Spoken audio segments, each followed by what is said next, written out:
जब सत्ता की ताकत के सामने सवाल कमजोर पड़ जाए तो आवाज बुलंद करनी पड़ती है। बोल कि लब आजाद हैं तेरे। न्यूज क्लिक पर मेरे साथ। बोल के लब आजाद है तेरे, बोल ज़बां अब तक तेरी है। न्यूज क्लिक की स्वतंत्र और आजाद पत्रकारिता को समर्थन दीजिए।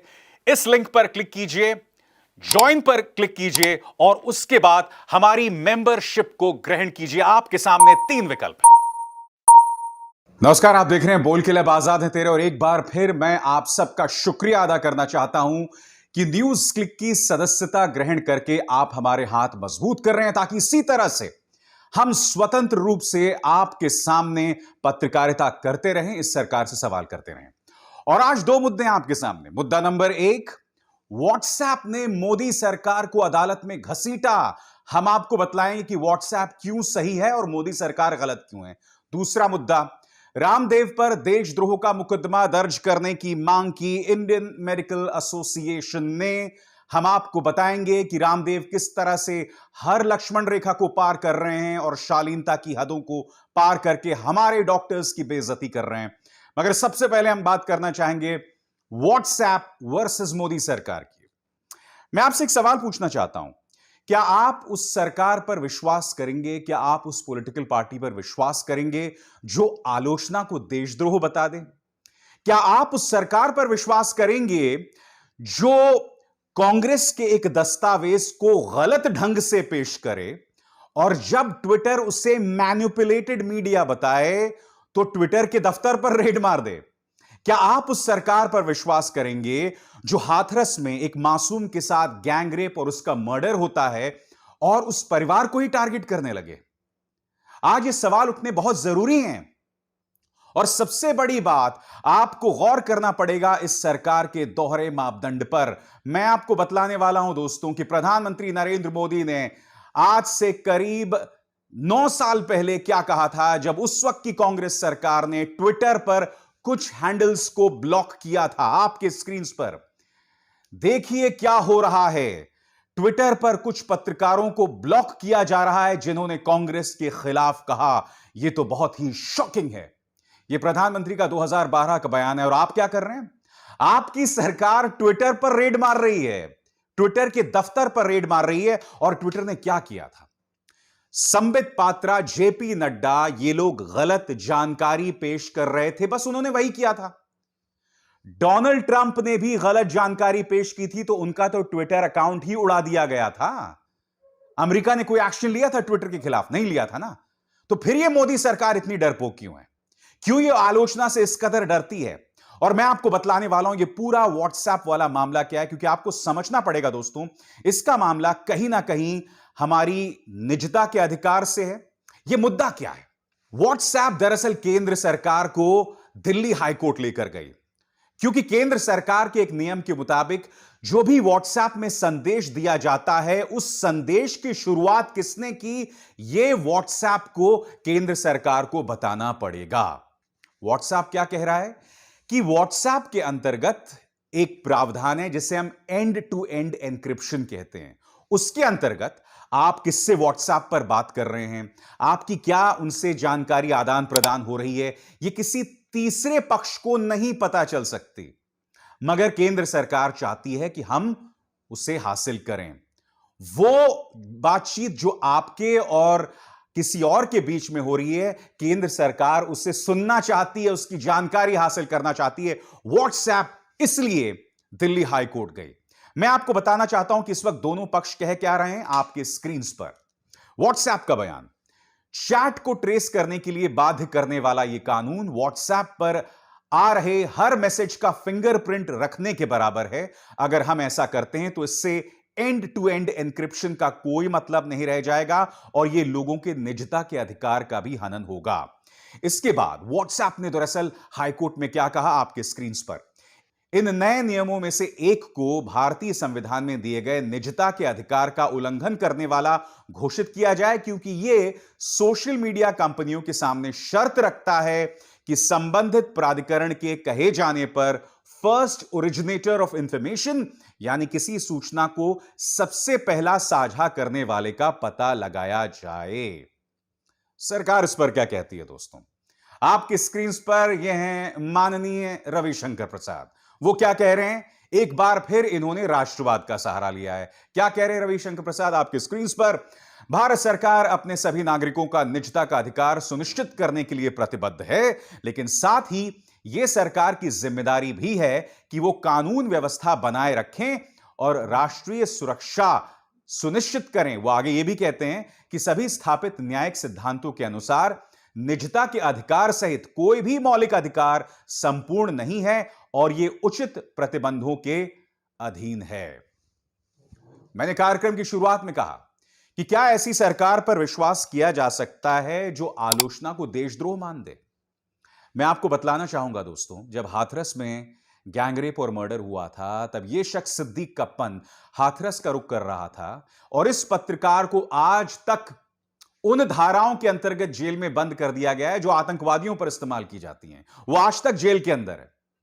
पवन जायसवाल नाम के एक पत्रकार ने सिर्फ यह खबर की थी कि उत्तर प्रदेश के अंदर किस तरह से मिड डे मील स्कीम के अंतर्गत हमारे बच्चों को घटिया खाना दिया जा रहा है। उसके खिलाफ एफआईआर दर्ज कर दी। यह सरकार और इससे जुड़ी संस्थाएं आलोचना बर्दाश्त नहीं कर पाती हैं। मैं जानता हूं आप क्या कह रहे होंगे कि आप व्हाट्सएप पर विश्वास करेंगे, अपनी सरकार पर विश्वास नहीं करेंगे। बिल्कुल सही सोचा आपने। मैं अपनी सरकार पर विश्वास नहीं करूंगा। क्यों? मैं आपको बताता हूं। क्योंकि मेरी सरकार के आने वाली अंतर्गत तमाम संस्थाएं, ED, income tax, CBI, media, सब सरकार के सामने नतमस्तक हो चुकी हैं। यहां पर एक जज रिटायर होता है और अगले ही दिन सीधे राज्यसभा पहुंच जाता है। मुझे बताइए ना, मैं कैसे विश्वास करूं संस्थाओं पर? चुनाव आयोग आज की तारीख में इस सरकार के सामने नतमस्तक है। आप मुझसे यह कह रहे हैं कि मैं इस सरकार की संस्थाओं में विश्वास करूं?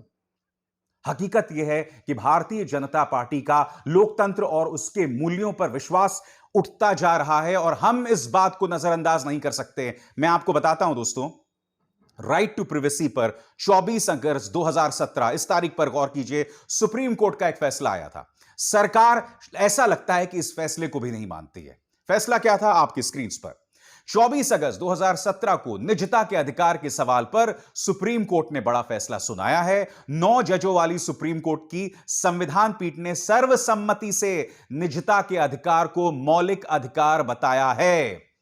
और ये किसके अंतर्गत दोस्तों? ये बताया गया था संविधान के अनुच्छेद 21 के अंतर्गत। पीठ ने आगे क्या कहा? पीठ ने कहा कि निजता का अधिकार संविधान के अनुच्छेद 21 के तहत दिए गए जीने के अधिकार और व्यक्तिगत स्वतंत्रता का हिस्सा है। यह किसी और का नहीं, यह सुप्रीम कोर्ट का आदेश था। और आज यह सरकार क्या कर रही है बताइए?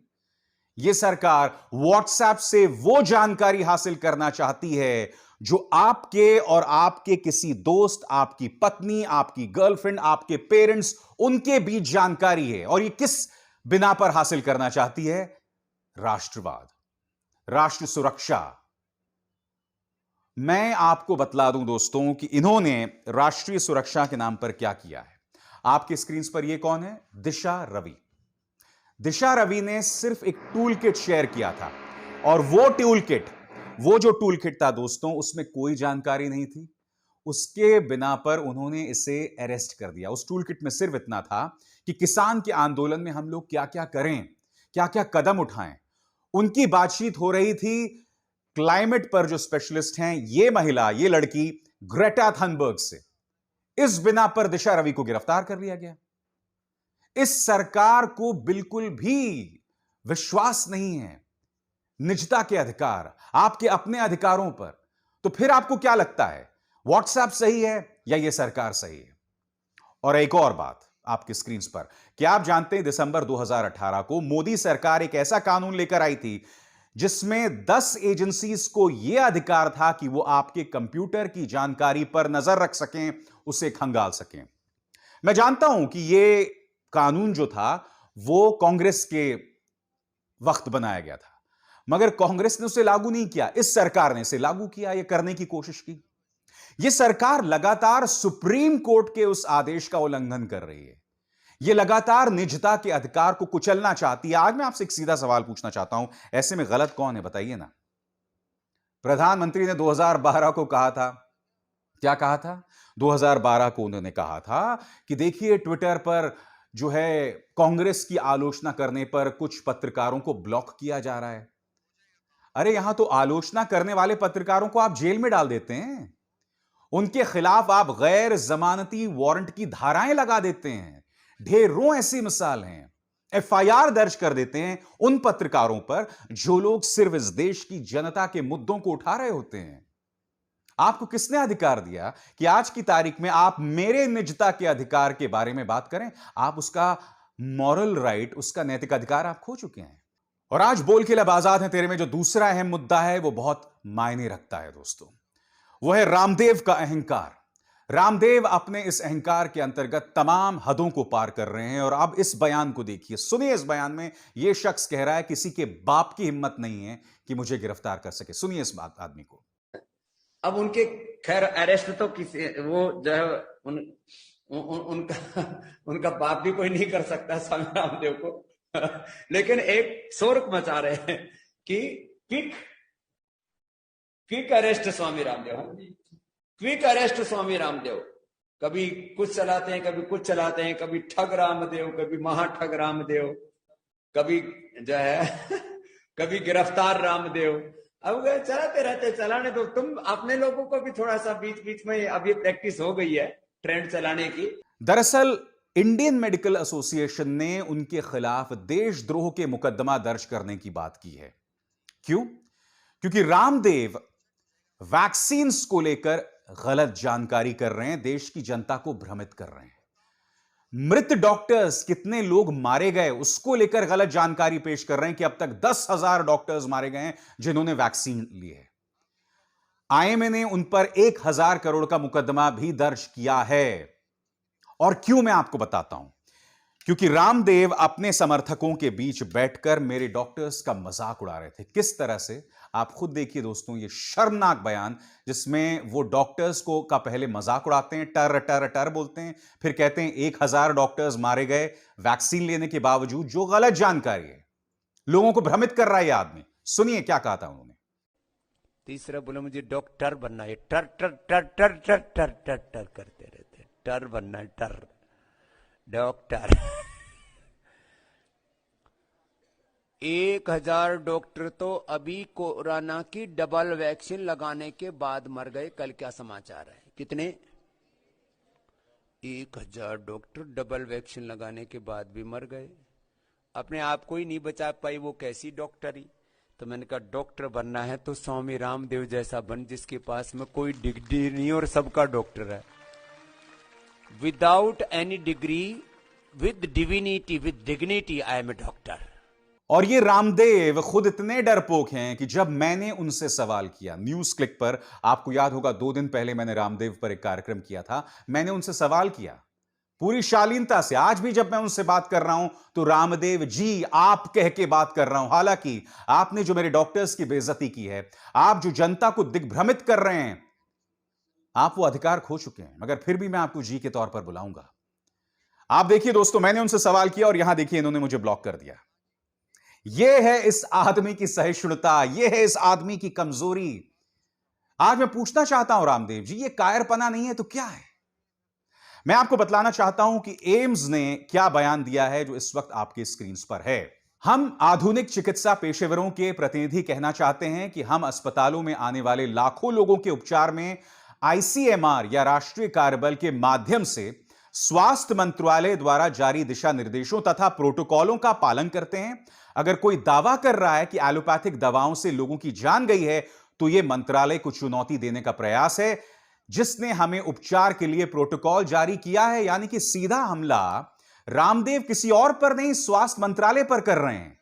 और अगर आप स्वास्थ्य मंत्रालय पर हमला कर रहे हैं तो आप कहीं ना कहीं मोदी सरकार पर हमला कर रहे हैं। ऐसे में जो मैंने आपको थोड़ी देर पहले सुनाया, जिसमें रामदेव ये कह रहे थे किसी के बाप की हिम्मत नहीं है मुझे गिरफ्तार करने की, ये तो करारा तमाचा है मोदी सरकार के मुंह पर। मैं मोदी सरकार से पूछना चाहता हूं कि आप ऐसी बेइज्जती क्यों बर्दाश्त कर पाते हैं? और रामदेव जी, मैं बतलाना चाहता हूं कि आप कितने बड़े बहादुर हैं। ये देखिए, यहां पर इन्हें आप सलवार कमीज में देख रहे हैं। 2011-12 को ये लोग, ये काले धन को लेकर इन्होंने रामलीला मैदान में एक आंदोलन किया था। जब पुलिस ने छापा मारा था तो अपने हजारों समर्थकों को छोड़कर ये औरतों का लिबास पहनकर भाग खड़े हुए थे और पीछे सरोज नाम की एक कार्यकर्ता की मौत हो गई थी। अपने कार्यकर्ताओं को छोड़कर ये भाग गए थे। मैं आपसे बताना चाहता हूं ना कि जितने बड़े बड़े आंदोलन हुए हैं, कहां पर नेताओं ने अपने कार्यकर्ताओं को छोड़ा है? रामदेव जी बताइए ना, आपकी इस हरकत को मैं कायराना ना मानूं तो फिर क्या मानूं? ये कायराना ही है जब आप बीच रात को भाग जाते हैं, जब आप मेरे डॉक्टर्स पर हमला करते हैं। आगे क्या कहा है आईएमए ने, मैं आपको बताता हूं। आज की तारीख तक और उसकी रजिस्ट्री के अनुसार कोरोना वायरस की पहली लहर में 753 डॉक्टर्स की मौत हो गई थी और दूसरी लहर में 513 चिकित्सकों ने जान गंवाई। उसने कहा कि पहली लहर में किसी को कोरोना वायरस का टीका नहीं लगा था और दूसरी लहर में जान गंवाने वाले अधिकतर लोग अनेक कारणों से टीका नहीं लगवा पाए थे। यह कह रहा है आईएमए। आज मैं मोदी सरकार से कुछ सवाल पूछना चाहता हूं बाबा रामदेव को लेकर, क्योंकि मैं कहना चाहता हूं दोस्तों, अब भी मोदी सरकार इस शख्स को बचाना चाहेगी। इसलिए मेरे ये 4 सवाल आपकी स्क्रीन पर।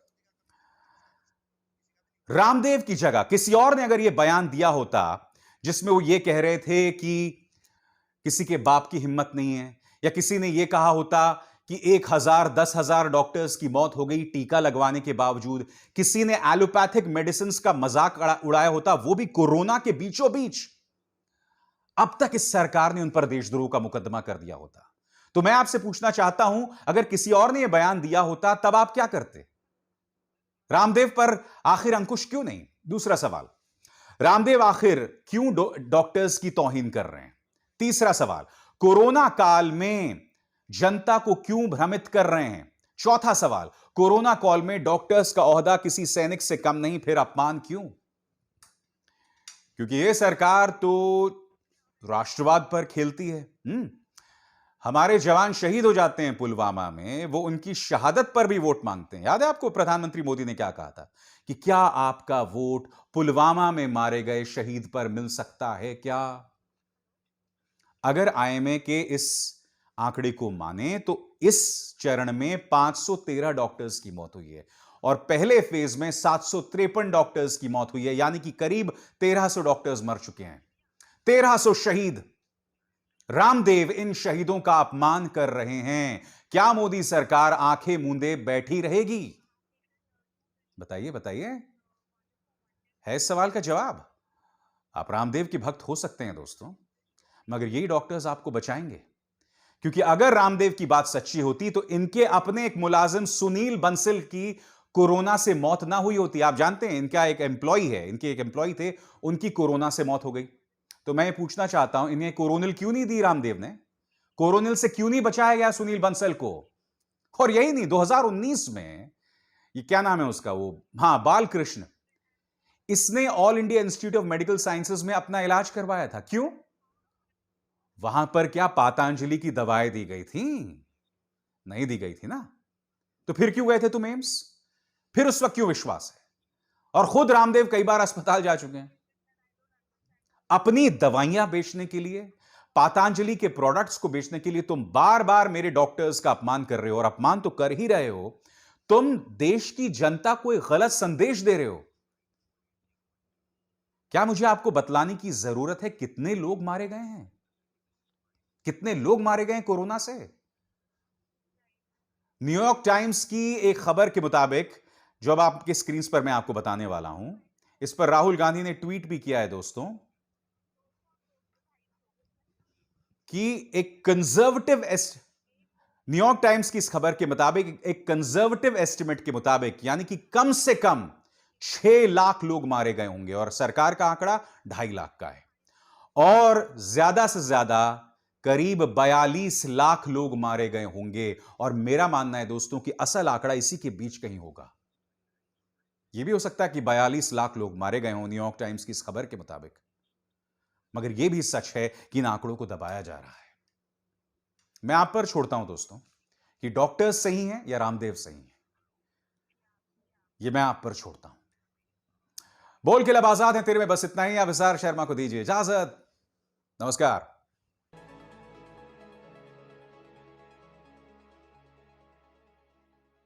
हैं।